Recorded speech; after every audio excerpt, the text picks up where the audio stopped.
সরকারি ঘরে পেলেও দরিদ্র এক উপজাতি পরিবার পাচ্ছে না সরকারের ঘরের টাকা। এক সংক্রান্তি গিয়ে আরেক সংক্রান্তি এলো। প্রধানমন্ত্রী আবাস যোজনায় সরকারি ঘর পেলেও প্রথম কিস্তির 48,000 টাকার পর আর 1 টাকাও পায়নি ত্রিপুরা মান্দাই আরডি ব্লকের অন্তর্গত মানিকং পঞ্চায়েতের এলাকায় উপজাতির বাসিন্দা ফোলা দেববর্মা। জানা যায় মান্দাই আরডি ব্লকের অন্তর্গত মানিকং পঞ্চায়েতের এলাকার বাসিন্দা ফোলা দেববর্মা 2022 সালে প্রধানমন্ত্রী আবাস যোজনায় সরকারি ঘর পান। প্রথম কিস্তির টাকাও পান এবং সেই টাকা দিয়ে যতটুকু ঘর করা সম্ভব হয়েছে সেটুকুই করেছে।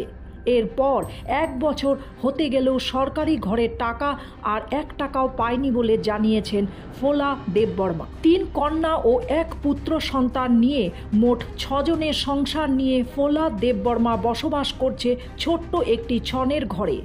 বৃষ্টির দিনে ঘরের ভেতরে বিভিন্ন জায়গায় জল পড়ার কারণে ওনার পরিবারের সদস্যদের নিয়ে শান্তিতে থাকতে পারছে না। তাই অসহায় ফোলা দেববর্মা এডিসি প্রশাসনের স্থানীয় পঞ্চায়েতের জনপ্রতিনিধি সহ সংশ্লিষ্ট দফতরের আধিকারিকের নিকট দুয়ারে দুয়ারে ঘুরে বেড়াচ্ছে এবং কোনো সহযোগিতা না পেয়ে অবশেষে সংবাদ মাধ্যমের মুখোমুখি হয়ে বিস্তারিত তুলে ধরলেন অসহায় ফোলা দেববর্মা। স্থায়ী প্রশাসনের পাশাপাশি এডিসি প্রশাসন এবং ত্রিপুরা সরকারের নিকট তিনি দাবি জানিয়েছেন ওনাকে সরকারি ঘরটি তোলার জন্য সাহায্য করার জন্য।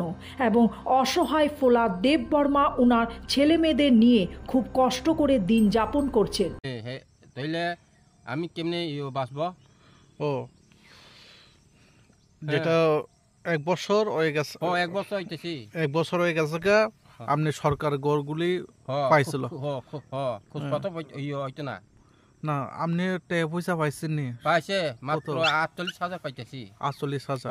এটা কি করছে? ওই ঘর তোলাইছে কিছু পালা সালা কিনছে আর ঘর পাইছে হাজিং মেশিন ভালো কিনছে। ত্রিপুরা থেকে বিক্রম কর্মকারের report, U Bangla. U Bangla TV, হৃদয় ছুঁয়ে যায়।